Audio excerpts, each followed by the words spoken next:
Hello everyone. आज मैं आपके सामने इलेक्ट्रोकेमिस्ट्री का एक छोटा सा टॉपिक डिस्कस करूंगा जो कि बहुत इम्पॉर्टेंट है, मोलर कंडक्टिविटी और इक्विवेलेंट कंडक्टिविटी। तो देखिए बच्चों, मोलर कंडक्टिविटी समझने से पहले हम लोग बात करेंगे कंडक्टिविटी के ऊपर। Conductivity of an electrolyte which is denoted by kappa, जिसको हम लोग कापा से डिनोट करते हैं, which is denoted by kappa. It is the symbol of kappa is like this, it is denoted by kappa. अब हम लोग कापा यानी कि कंडक्टिविटी क्या चीज़ है? It is the conductance of ions present in 1 ml of a solution और electrolyte. 1 ml electrolyte के अंदर जितने भी आयंस प्रेजेंट होते हैं उनका जो कंडक्टेंस होता है उसी को कंडक्टिविटी कहा जाता है। ध्यान से समझिएगा, 1 ml इलेक्ट्रोलाइट के अंदर जितने भी आयंस प्रेजेंट होते हैं 1 ml के अंदर, उनका जो कंडक्टेंस होता है दैट इज़ कॉल्ड कंडक्टिविटी। और मोलर कंडक्टिविटी के लिए हमें क्या देखना होगा? मोलर कंडक्टिविटी के लिए हमें इलेक्ट्रोलाइट लेना होगा। कितना इलेक्ट्रोलाइट लेना होगा? इलेक्ट्रोलाइट का कितना वॉल्यूम लेना होगा? हम लोगों को वॉल्यूम लेना होगा जिसके अंदर 1 मोल इलेक्ट्रोलाइट प्रेजेंट हो। तो 1 मोल इलेक्ट्रोलाइट जितने भी वॉल्यूम के अंदर, इलेक्ट्रोलाइट के जितने भी वॉल्यूम के अंदर 1 मोल इलेक्ट्रोलाइट प्रेजेंट होगा, उसका जो कंडक्टेंस होगा उसी को हम लोग मोलर कंडक्टिविटी कहेंगे। समझ गए मेरी बात को? मैं रिपीट कर रहा हूँ बात को कि मोलर कंडक्टिविटी कैलकुलेट करने के लिए हमें इलेक्ट्रोलाइट का वॉल्यूम लेना होगा। कितना वॉल्यूम लेना होगा? जिसके अंदर 1 मोल इलेक्ट्रोलाइट प्रेजेंट हो। तो 1 मोल इलेक्ट्रोलाइट जितने भी वॉल्यूम के अंदर प्रेजेंट होगा इलेक्ट्रोलाइट का, उसका जो कंडक्टेंस होगा वॉल्यूम का, that is called molar conductivity. अब मैथमेटिकली अगर हम इसे देखें तो हम इसको कैसे देखेंगे, ज़रा देखें। मोलर कंडक्टिविटी निकालने के लिए हमें वॉल्यूम लेना है, जैसे मैंने आपको ऊपर बताया। कितना वॉल्यूम लेना है? जिसके अंदर 1 मोल इलेक्ट्रोलाइट प्रेजेंट हो।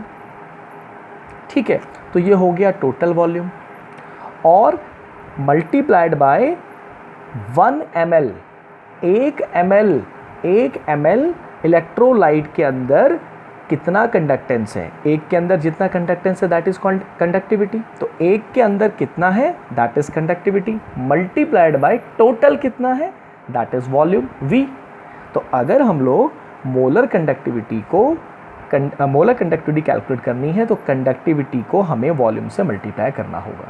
यानी कि 1 ml सोल्यूशन का जो कंडक्टेंस है उसको हमें टोटल वॉल्यूम जिसके अंदर 1 मोल इलेक्ट्रोलाइट है उससे मल्टीप्लाई करना होगा। तो दिस इज़ द फॉर्मूला। उम्मीद करता हूँ समझ में आया होगा आपको। तो molar conductivity is equal to conductivity into volume. Volume, how much volume? It is a volume which contain 1 mole electrolyte, है ना। तो 1 मोल इलेक्ट्रोलाइट का जितना वॉल्यूम है, या 1 मोल इलेक्ट्रोलाइट में जितने भी वॉल्यूम जितना है उसके अंदर जो 1 मोल इलेक्ट्रोलाइट है उसका जो कंडक्टेंस होगा दैट इज़ मोलर कंडक्टिविटी। अब देखिए, इसको थोड़ा सा और सिंप्लीफाई करते हैं। तो molarity, as you know that कि molarity is number of mole upon volume of solution in litre. यहाँ पर हमारे पास अगर हम मोल्स की बात करते हैं तो हमें कितना वॉल्यूम लेना है? हमें वॉल्यूम लेना है जिसके अंदर 1 मोल प्रेजेंट हो। तो यहाँ पर हम लोग मोल की जगह 1 रख देंगे। ओके, तो मोलैरिटी इज इक्वल टू हो जाएगा 1 × 1000 अपॉन वॉल्यूम इन ml। अगर लीटर में है तो इट्स ओके, 1000 विल नॉट अगर इन मल्टीप्लाई, और अगर ये ml या सेंटीमीटर क्यूब में है तो हमें 1000 से मल्टीप्लाई करना होगा। बेसिकली हमने इसको 1000 से डिवाइड किया इसको लीटर बनाने के लिए, और वो 1000 फिर ऊपर चला गया। तो यहाँ से मोलैरिटी हो गई 1000 अपॉन VmL। और यहाँ से अगर हम वॉल्यूम निकाल लें, वॉल्यूम, ये कौन सा वॉल्यूम निकल रहा है? ये वो वॉल्यूम निकल रहा है जिसके अंदर 1 मोल इलेक्ट्रोलाइट प्रेजेंट है। तो volume is equal to 1000 upon molarity. तो ये जो वैल्यू है 1000 अपॉन मोलैरिटी, इसको हम लोग इस वॉल्यूम की जगह यहाँ पर प्लेस कर देंगे। तो क्या हमारा फॉर्मूला बन जाएगा? हमारा फॉर्मूला बन जाएगा molar conductivity is equal to conductivity into इस वॉल्यूम की जगह क्या आएगा बच्चों? 1000 अपॉन मोलैरिटी। तो 1000 अपॉन मोलैरिटी ये हमारा फॉर्मूला हो गया। तो ultimately what we will get lambda m is equal to kappa यानी कि conductivity into 1000 upon molarity. Got it my point? और इसकी यूनिट क्या होती है? Its unit is siemens centimetre square per mole, या फिर साइमन मीटर स्क्वायर पर मोल। अब कैसे आई देखें जरा ये यूनिट। भाई कापा जो होता है कंडक्टिविटी, इसकी यूनिट क्या होती है? साइमन पर सेंटीमीटर। या साइमन पर मीटर। और नीचे जो आपके पास मोलैरिटी है इसकी यूनिट क्या होती है, मोल पर लीटर। लेकिन यहाँ पर हमने वॉल्यूम ml या सेंटीमीटर क्यूब में लिया है, तो दोनों सेम होते हैं, ml और सेंटीमीटर क्यूब इज सेम। तो मोल पर लीटर ना लेकर हम क्या ले लेंगे, मोल पर सेंटीमीटर क्यूब। तो साइमन पर सेंटीमीटर डिवाइडेड बाय मोल पर सेंटीमीटर क्यूब, ये यहाँ से कैंसिल होएगा।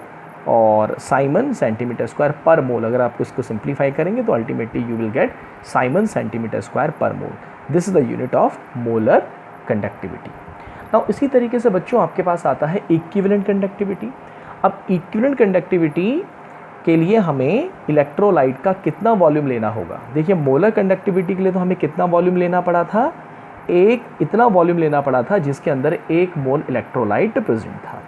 तो इक्विवेलेंट कंडक्टिविटी के लिए हमें इलेक्ट्रोलाइट का वॉल्यूम कंसीडर करना होगा जिसके अंदर 1 gram equivalent of an electrolyte present हो। बट डिफरेंस समझिए, वहाँ क्या था, 1 mole of an electrolyte present हो, उतना वॉल्यूम लेना होगा। और यहाँ पर हमें लेना होगा इलेक्ट्रोलाइट का कितना वॉल्यूम, जिसके अंदर 1 gram equivalent of an electrolyte present होता हो। अब मैथमेटिकली अगर हम निकालते हैं तो अगेन हम क्या करेंगे, इक्विवेलेंट कंडक्टिविटी जिसको हम लैम्डा EQ से डिनोट करते हैं, lambda EQ is equal to conductivity into volume. अब देखिए फॉर्मूला बिल्कुल सेम आ रहा है, वहाँ पर वॉल्यूम कितना था, हम कितना वॉल्यूम लेना था जिसमें 1 मोल इलेक्ट्रोलाइट प्रेजेंट हो। यहाँ पर हम लोग जो वॉल्यूम कंसीडर करेंगे, हमें कितना वॉल्यूम लेना होगा, हमें इलेक्ट्रोलाइट का वॉल्यूम लेना होगा जिसके अंदर 1 gram equivalent of an electrolyte present हो। तो इस वॉल्यूम से अगर हम लोग 1 ml के अंदर जितना आयन प्रेजेंट है इलेक्ट्रोलाइट का उसको मल्टीप्लाई कर दें, यानी कि कंडक्टिविटी से अगर हम इसको मल्टीप्लाई कर दें तो मोलर कंडक्टिविटी आपको मिल जाएगा। अगेन हम लोग क्या करने वाले हैं, अगेन हम इस वॉल्यूम को थोड़ा सा सिंप्लीफाई करने वाले हैं। आप जैसे जानते होंगे कि नॉर्मेलिटी क्या होता है, number of gram equivalent of substance divided by volume of solution in litre, और अगर ml में होगा तो इनटू 1000 आपका न्यूमरेटर में आ जाएगा। अब यहाँ पर देखें, हमारे पास हमें इस वॉल्यूम की जगह सिंप्लीफाई करके लाना है चीज़ को, तो इस वॉल्यूम में हमारे पास 1 ग्राम इक्विवेलेंट ऑफ इलेक्ट्रोलाइट है। तो क्या करते हैं, देखो normality is equal to this much, इसकी जगह हम 1 रख देंगे, बिल्कुल जैसा ऊपर हमने किया बिल्कुल वही हम यहाँ पर भी कर रहे हैं। वहाँ पर मोलैरिटी का कंसेप्ट था, यहाँ पे नॉर्मेलिटी का कंसेप्ट है। तो नंबर ऑफ ग्राम इक्विवेलेंट कितने हो गए बच्चों, 1, यहाँ पर 1 आ जाएगा। वॉल्यूम ml है या सेंटीमीटर क्यूब में है, इंटू 1000 आ जाएगा। यहाँ से आप वॉल्यूम निकाल लीजिए, तो वॉल्यूम बराबर कितना हो जाएगा, 1000 upon normality, and you can put this value of volume over here. तो क्या फॉर्मूला बन जाएगा बच्चों, फॉर्मूला बन जाएगा कंडक्टिविटी इनटू वॉल्यूम की जगह हम क्या रख लेंगे, 1000 अपॉन नॉर्मेलिटी। तो lambda EQ equivalent conductivity is equal to conductivity into 1000 upon normality, and the unit of equivalent conductivity is siemens centimetre square per gram equivalent. वहाँ पर क्या था, Simon centimetre square per mole, because वहाँ पर हम लोग बात करते हैं मोल की, है ना, कि 1 मोल इलेक्ट्रोलाइट कितने वॉल्यूम में प्रेजेंट है। और यहाँ पर हम लोग किस चीज़ की बात करते हैं, 1 ग्राम इक्विवेलेंट की। तो in place of mole we will get gram equivalent. तो siemens centimetre square per gram equivalent. तो अल्टीमेटली हमें इन फॉर्मूलों के ऊपर काम करना होता है।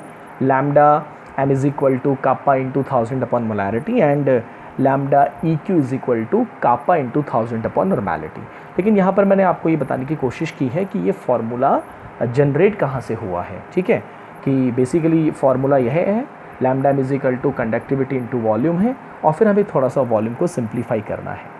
वॉल्यूम को सिंप्लीफाई किस तरीके से मैंने किया है आपको मैंने भी बताया, और इसी तरीके से यहाँ पर भी हमने कॉन्सेप्ट लगाया है। तो होप कि आपको ये टॉपिक समझ में आया होगा, और अगले वीडियो में मैं आपके साथ मोलर कंडक्टिविटी और इक्विवेलेंट कंडक्टिविटी के न्यूमेरिकल्स लेकर आऊँगा। तब तक के लिए ऑल द बेस्ट।